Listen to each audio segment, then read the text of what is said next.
1989년 7월 말 미국 뉴욕의 케네디 국제공항에 몸집이 크고 건장한 남자가 유럽 여행을 떠나기 위해 왔습니다. 그의 이름은 덩컨 맥퍼슨. 여행 가니까 얼마나 좋아요. 하지만 사실 이때 그의 마음 심리 상태는요, 약간 성섭섭한 그런 마음이 컸습니다. 왜냐, 이 덩컨은요, 캐나다에서 온 프로 아이스 하키 선수였어요. 그는 정확히 5년 전인 1984년 18살일 때 체격도 좋고 운동신경도 좋아. 대학 시절 때부터 너무 하키를 잘하는 거예요. 유명했습니다. 그렇게 그는 프로 선수로까지 올라가게 되는데, 이게 그런 거 있잖아요. 그냥 그런 사람들 사이에선 내가 잘하는 쪽이었어. 그래서 내가 늘 자신감에 넘쳤는데 웬걸? 거기서 더 업그레이드가 돼서 프로 선수로 딱 가니까 잘하는 사람들 다 모아놨네. 딱 그때서야 느낀 거예요. 나는 잘하는 게 아니었구나. 난 아무것도 아니네. 되게 자신감이 높았던 남자였는데 이 프로 선수로 가면서 이 자존감, 자신감이 뚝 떨어진 거예요. 그렇다 보니 당연히 결과도 좋지 못했죠. 23살까지도 그의 성적은 좋지 못했습니다. 그에게 남은 건 그저 다 망가진 몸뚱아리뿐. 몸이 온통 부상천지야. 이렇게 되니 무슨 생각이 들겠습니까? 다 그만두고 싶어. 하키 그만하고 싶어. 이런 마음으로 가득 차 있던 이때 그에게 새로운 기회가 찾아왔습니다. 스코틀랜드의 작은 소규모 하키 팀에서 자기 팀 이제 코치를 좀 해달라고 제안이 들어온 거예요. 제안이 딱 들어오자마자 그는요, 하키 선수가 아닌 이쪽이 내 길일 수도 있겠다. 우선은 작은 팀이지만 내가 이 팀에서 좋은 성적을 낸다면 점점 더 나은 팀에 관심을 끌게 되지 않겠나. 이쪽으로 내 입지를 굽힐 수 있지 않겠나, 굳힐 수 있지 않겠나 했던 거예요. 그래서 곰곰이 생각한 끝에 그는 코치 제안을 받아들이게 됩니다. 그는요, 같은 하키긴 하지만 이제 다른 직종으로 이직을 하게 된 거잖아요. 새롭게 코치를 시작하기 전 워밍업. 그는 먼저 이 기회를 틈타 유럽 여행을 다녀오기로 결정했습니다. 그동안 하키 선수로 살아오면서 쌓아진 스트레스, 이거 다 풀고 새롭게 시작해야지. 여러분, 이때가 1989년도예요. 이때는요, 개인 핸드폰이 그렇게 막 활성화되어 있지 않았습니다. 그는 여행 떠나기 전 캐나다에 있는 부모님에게 전화를 했어요. 그리고는 이 모든 걸 다 말했죠. 부모님은요, 아들이 너무 자랑스러웠습니다. 그래 아들아, 그동안 선수로서 선수 생활하면서 너무 고생 많았어. 새롭게 시작하게 됐으니 재밌게 놀다 와. 그렇게 1989년 7월 말 유럽으로 여행을 떠난 덩컨. 그런데 그 이후 그를 본 사람은 아무도 없습니다. 증발하듯 사라져버렸어요. 지금이라면 개인 핸드폰이 있다 보니까 여행 가 있어도 지금 어디에 있는지, 또 오늘 하루 일정은 어떤지 계속 카톡하고 전화하고 하는 게 가능하지만 이때는 전혀 그런 게 없었거든요. 오히려 해외에서 공중전화를 걸면 요금이 더 비싸.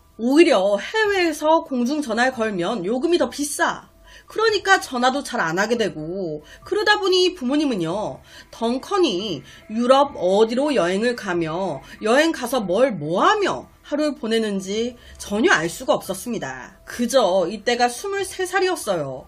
우리 아들 이제 어엿한 성인이고 덩치도 크고 운동했잖아요. 뭔 일 있겠나 했던 거예요. 잘 놀다 오겠지. 그런데 아들이 여행을 떠나고 몇 주 후 이 부모님 연락 한 통을 받습니다. 안녕하세요 어머니, 저 스코틀랜드의 하키 무슨 팀인데요. 오늘 아드님이 코치로서 첫 출근을 하기로 한 날인데 연락도 안 되고 출근도 안 해서요. 이 말을 들은 부모님은요, 너무 놀랐습니다. 우리 아들 이 코치를 얼마나 중요하게 생각하고 있었는데, 선수가 아닌 이 일이 내 일인 것 같다고 했던 앤데 그런 애가 출근을 안 하고 연락도 안 된다고. 부모님은 바로 아셨어요. 우리 아들한테 무슨 일이 생겼구나. 그런데 여기서 지금 문제는 아들이 그래서 어디서 사라졌는데? 바로 비행기 출입국 확인했어요. 유럽의 어느 나라로 간 것까진 확인이 돼. 그런데 돌아온 기록이 없어. 그렇다면 여행 가서 사라졌다는 건데 기록상 그는 오스트리아로 향한 게 확인됐어요. 오스트리아. 거기 어딜 갔는데? 그게 확인이 안 되는 거예요. 가족들은요, 바로 인터폴에 연락했습니다. 우리 아들이 사라졌다. 무슨 일이 생긴 게 틀림없다. 이에 대한 인터폴의 대답은요. 어머니, 아들 덩컨 나이가 23살이에요. 실종이 아닌 술 먹고 뻗어 있다든지 아무것도 모르고 지금 즐겁게 여행 중인 거 아닙니까? 그가 지금 사건에 연루됐다는 증거가 전혀 없잖아요.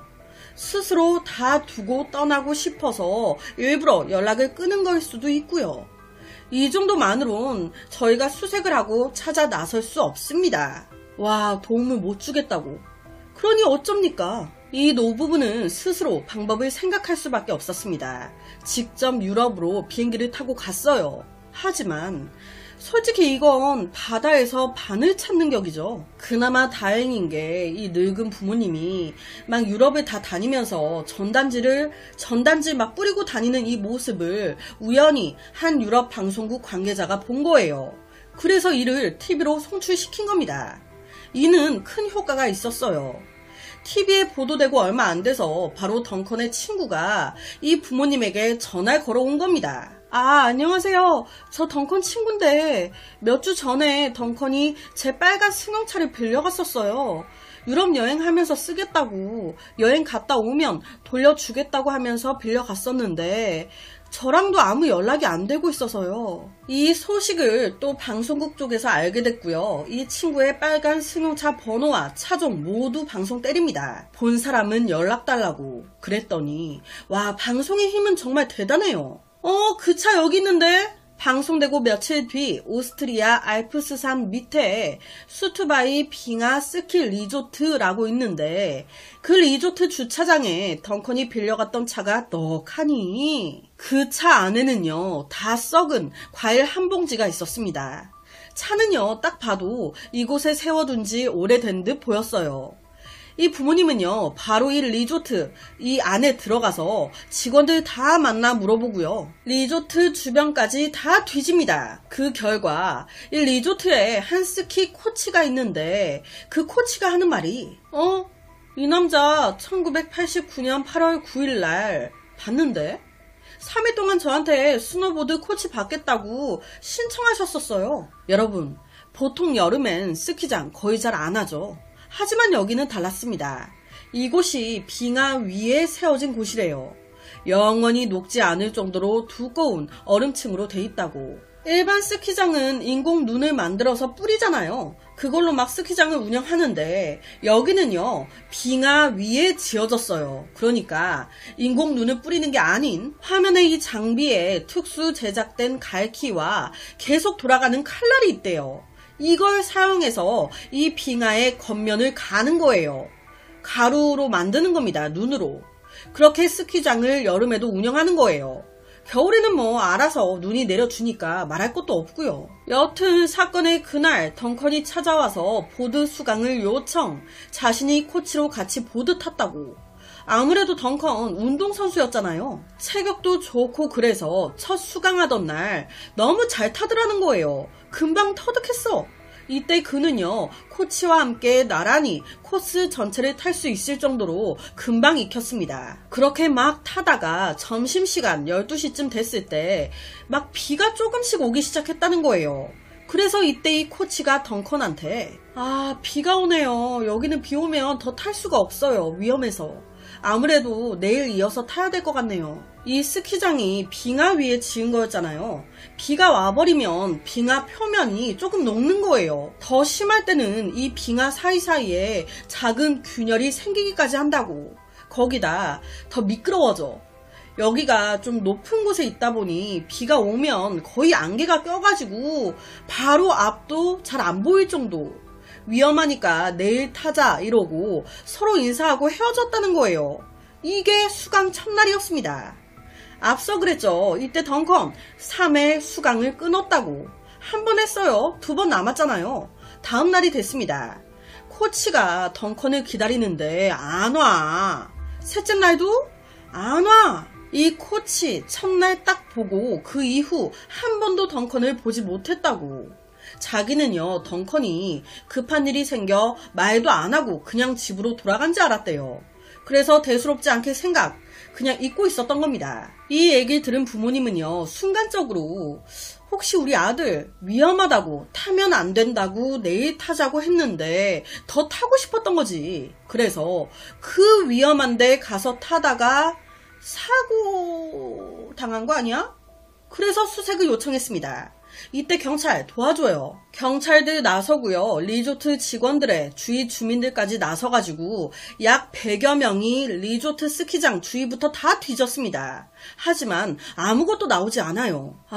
유럽 여행 다녀오겠다며 즐겁게 떠났던 아들이 내일 스키 타자며 아무렇지도 않게 헤어진 남자가 증발하듯 사라졌습니다. 이 사건은요, 그냥 이렇게 무려 14년이나 흘러버립니다. 너무 단서가 안 나오니까 일부 사람들은요, 혹시 덩컨 진짜 그냥 가출한 거 아니야? 어딘가에서 이름과 뭐 이런 정보를 다 바꾸고 다른 삶을 살고 있는 거 아닌가? 라고까지 말했어요. 이렇게 말한 이유가 있었는데, 그게 실종되기 딱 얼마 전에 덩컨이 자기 친구한테 이런 얘기를 했다는 겁니다. 야, 나 미국 CIA에서 같이 일하자고 스카우트 제의 받았다고. 그런데 내가 거절했다고. 이 얘기하고 며칠 안 가 실종됐단 말이죠. 그렇다 보니 이 실종 하나의 위장 아닌가. 어딘가에서 미국 CIA에 속해 비밀스럽게 활동하고 있는 거 아니야? 하지만 2003년 이 모든 썰들 말도 안 되는 개소리라는 게 증명됩니다. 사건이 발생하고 약 14년 정도가 흐른 여름, 이 문제의 리조트 스키장에서 일하고 있었던 한 직원이 쌓여진 눈들 사이로 툭 튀어나와 있는 노란색 장갑을 발견합니다. 처음에 그는요, 스키 이용객 중에 한 명이 스키 장갑을 떨어뜨렸나 보다 라고 생각했어요. 그래서 그걸 딱 주우려고 가까이 가서 장갑을 딱 집었는데, 딱 집자마자 그는 뭔가 이상함을 느꼈습니다. 장갑 안에 손이 있는 것 같아. 그러니까 순간 자기도 모르게 그 장갑을 잡아 당긴 거예요. 그러면서 장갑이 쑥 빠지는데 사람 손이. 그렇게 놀란 직원 바로 경찰에 신고. 그렇게 쌓인 눈을 파보기 시작하는데 역시나 시신 항구가. 당시 시신은요, 너무 추운 곳에 있었기 때문에 그 모습이 살아있는 것처럼 멀쩡했습니다. 부패가 거의 진행이 안 된 상태였어요. 예상하시다시피 발견된 그는 14년 전 실종됐던 덩컨이었죠. 참 이상하죠. 14년 전 그렇게 스키장을 뒤지고 해도 안 나오던 사람이 14년 후 똑같은 스키장인데 나타났습니다. 이거 어떻게 된 걸까요? 제가 이 스키장 빙하 위에 지어졌다 했잖아요. 그 얼음 빙하가 녹은 거예요. 빙하가 어느 정도 녹으면서 시신이 드러난 겁니다. 그러면 왜 빙하에서 이러고 있었던 걸까요? 당시 그는 스키복 차림이었습니다. 그날 위험하다고 스키 타지 말라고 했는데 보드 탔고 그러다가 사고 났고 그대로 눈에 쌓였나 보네. 그렇게 쌓이고 쌓여 모르고 있다가 세월이 지나 빙하가 녹으면서 드러난 거네. 아니요. 당시 발견된 시신은요, 온전한 상태가 아니었습니다. 팔, 손, 다리 한쪽이 완전히 떨어져 나가 절단된 상태였어요. 보드 타다가 팔다리가 절단될 수가 있나요? 그의 죽음 결코 단순한 사고가 아니라는 거예요. 범죄였습니다. 그의 몸 이곳저곳에 골절도 있었고요. 전체적으로 뭔가 몸에도 그렇고 이제 시신 곁에서 보드도 같이 발견됐거든요. 이 보드에도 날카로운 무언가에 싹 긁힌 그런 자국이 있었어요. 몸에도 보드에도. 지금 이런 것들은 뭘 말하고 있는 걸까요? 경찰이 추정한 당시 상황은 이렇습니다. 그날 코치가 분명히 말했어요. 비가 오네요. 위험하니까 내일 이어서 타는 게 좋겠어요. 그럼 내일 탔어야지. 나 이제 딱 맞들렸는데. 너무 재밌는데. 그냥 숙소로 돌아가기엔 아쉬워. 그래서 혼자 보드 타겠다고 다시 나왔던 거예요. 비 오는데. 이날 비가 와서 스키장에 사람 많이 없었어요. 와, 더 딱 좋아. 싱글벙글 하면서 스키 꼭대기까지 올라간 거예요. 거기서 보드 타며 쭉 내려옵니다. 하지만 이때 빙하 상태는요, 땅 상태는 빗물에 젖어 엄청 미끄럽고 적지 않게 균열까지 다 생긴 상태였어요. 빙하에 금이 막 갔어. 이런 것도 모르고 덩컨 신나게 막 중간까지 내려왔을 때 이 작은 균열에 걸려갖고 넘어진 거예요. 원래 보드도 그렇고 스키도 그렇고 넘어질 때 안 다치게 넘어지는 방법이 있잖아요. 그런데 이때 그는 처음 배운 거였습니다. 그러니까 스노보드에 익숙하지 않아 넘어질 때 그냥 꽉 넘어진 거예요. 와, 다리가 안 움직여. 아무래도 다리 부러진 것 같아. 아무리 움직이려고 해봐도 안 돼. 이거 아예 못하겠는데. 그때 그는 주변을 둘러봤겠죠. 하지만 비가 와서 아무도 타러 나온 사람이 없었습니다. 도와달라고 할 사람이 없어. 아, 그럼 소리 빽 지르면 스키장 건물 안에 있는 사람 누구라도 듣지 않았겠나? 아니요. 스키장 건물과 덩컨이 쓰러져 있던 곳은 엄청 멀었습니다. 소리를 아무리 질러도 안 들릴 것 같아. 그럼 아픈 다리를 질질 끌고 살살 내려가면 안 되나? 날도 이미 저물어 가는데 아무래도 이것도 좀 무리였을 걸로 예상이 됩니다. 그렇다고 여기 가만히 있을 수도 없어요. 날이 더 어두워지면 온도가 더 내려가고 나 이대로 그냥 있으면 동사로 죽을 수도 있는데 아, 어떡하지? 하고 있던 그때 멀리서 징 엔진 소리가 들려왔습니다. 스키장 직원이 나타난 거예요. 빙하 분쇄기 장비를 타고 말이죠. 비가 잠시 그친 틈을 타서 눈길 복구하려고 나왔던 겁니다. 제가 앞서 이 장비 뭐라고 했습니까? 특수 제작된 갈퀴와 날카로운 칼날이 쉴 새 없이 움직이면서 빙하를 깎아낸다고 그렇게 눈을 만들어내는 장비라고 하지 않았습니까? 그걸 타고 나타났어요. 와, 설마. 당시 덩컨은요, 직원이 딱 나타나니까 좋아가지고 아, 살았다. 저기요, 나 좀 도와줘요 소리 쳤습니다. 그런데 문제는 이 장비 엔진 소리가 너무 커. 이 직원 안 들리는 거예요. 거기다 이 스키장이 높은 곳에 위치해 있어. 비가 오는 날이면 안개가 그렇게 끼네. 앞도 안 보여. 귀도 안 들리고. 그리고 이 직원 입장에서도 비 오는 날 거의 나오는 사람이 없으니까 딱 봐도 없는 것 같으니까 상상도 못했겠죠. 그대로 이 장비를 끌고 덩컨 앞까지 온 거예요. 장비로 밟았어. 그 순간 안 겁니다. 차가 사람을 밟으면 느낌이 다르다고 하죠. 이때도 딱 그 짝이었어요. 움찔? 뭐지? 보니까 사람이. 이 직원 너무 놀래가지고 급히 핸들을 팍 꺾었습니다. 하지만 이미 늦었어. 이미 그 안에 날카로운 칼날이 그의 다리 한쪽을 잘라버린 거예요. 다리뿐이게요. 한쪽 팔도 뼈랑은 다 잘라버리고 살만 대롱대롱 달려있는 상태. 엄청난 피가 뿜어져 나왔습니다. 이때 덩컨 살아있었어요. 그는 여전히 힘들게 생명줄을 부여잡고 이 직원한테 구해달라고 구조를 요청했습니다. 그런데 이 직원 겁이 나는 거예요. 아니, 이 남자 이렇게 만든 게 난데 그럼 나 평생 이 남자 수발 들면서 살아야 하는 거야? 나 어떻게 되는 거야? 나 감옥 가는 거야? 그래서 이 직원 덩컨을 구하기 위한 어떤 행위도 하지 않습니다. 도움을 청하지도 않고요. 오히려 아파 쓰러져가는 덩컨을 장비에 태워 이 스키장 빙하에 되게 깊고 넓게 균열이 생긴 곳을 찾아요. 그리고 거기에 던진 겁니다. 빙하에 균열이 생긴 그 틈으로 시신을 던졌어요. 그대로 두면 걸리겠죠. 그래서 자기가 타고 왔던 장비 빙하 표면을 깎아가지고 눈을 만들잖아요.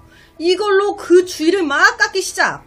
만들어진 그 많은 눈들을 시신 위로 덮어버린 겁니다. 그렇게 14년을 눈 속에 빙하에 끼어 파묻혀 있다가 이게 점점 녹으면서 드러났던 거예요. 그럼 그 직원 찾아내야지. 그쵸, 찾아야죠. 그런데 문제는 14년이나 흘렀어요. 뭐 어떻게 찾을 거예요? 찾았다 한들 그가 이렇게 했다는 증거는 아무것도 남아있는 게 없는 거예요. 그래서 현재까지도 덩컨을 이렇게 만든 그 스키장 직원의 정체 모른다고 하고요. 미제 사건으로 남아버렸습니다. 즉 고로. 아 뭐야? 오늘도 미제 사건이었어? 네, 그냥 이렇게 끝나버린 미제 사건. 근데 너무 기가 막히지 않나요? 하지 말라고 하면 안 해야 돼요. 코치가 위험하다고 하지 말라고 했잖아. 그럼 안 했어야지. 안 했으면 안 죽었을 거 아니야. 여러분, 저도 그렇고 모두 하지 말라는 짓은 하지 맙시다. 다 이유가 있으니까. 그 직원은 아무 일도 없이 넘어가는 걸 보면서 안도를 했겠죠? 미안함은 느꼈을까요? 지금은 나이가 들어 죽었겠죠? 젖은 가서라도 고인에게 사죄를 했으면 좋겠네요. 그래서 오늘은 아직까지도 풀리지 못한 덩컨 미제 살인사건을 가지고 왔습니다.